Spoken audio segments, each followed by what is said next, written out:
আমরা না বছরে দুবার দুর্গাপুজো উপভোগ করতে পারি। অক্টোবরে দুর্গাপুজোর আমেজ কাটে উঠতে না উঠতেই ডিসেম্বরে চলে আসে আমার ছোট মাসির বাড়ির কাত্যায়নী দুর্গাপুজো। 4 দিনের এই দুর্গাপুজোয় সবকিছুই একই, শুধু মা দুর্গার কোলে থাকে একটা ছোট্ট গোপাল। পুজোটা অনেক বছরের পুরনো। আজকে অষ্টমী। ও আমার ছোট মাসির মেয়ে, মানে আমার বোন সৃজা। ছোট মাসিমণিদের তো জয়েন্ট ফ্যামিলি, তাই পুজোটা বেশ জমজমাট করে হয়। বিকেলের দিকে একটু ঘুরতে বেরিয়েছিলাম। গেছিলাম কাছেই কেটোর কালী মন্দিরে। এই কালী মন্দিরে নাকি আছে 108টা আসল নরকঙ্কালের মাথা। প্রচুর মানুষ আসেন এই মন্দিরে মানত করতে। ফুচকা খেয়ে বাড়ি ফিরে এলাম। ভোরবেলা আছে সন্ধি পুজো, তাই চলছে 108টা পদ্ম ফুল ফোটানো। এরপর সন্ধ্যেবেলা হলো একটু হইচই, আড্ডা, হাসাহাসি আর ছোটদের সুন্দর সুন্দর নাচ গান।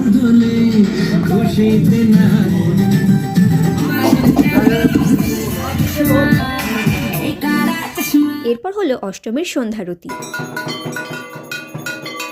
তারপর হলো প্রসাদ বিতরণ আর সবশেষে খাওয়া দাওয়া। অষ্টমীটা তো এইভাবেই কাটলো। আবার আসছি নবমীর গল্প নিয়ে। বাই।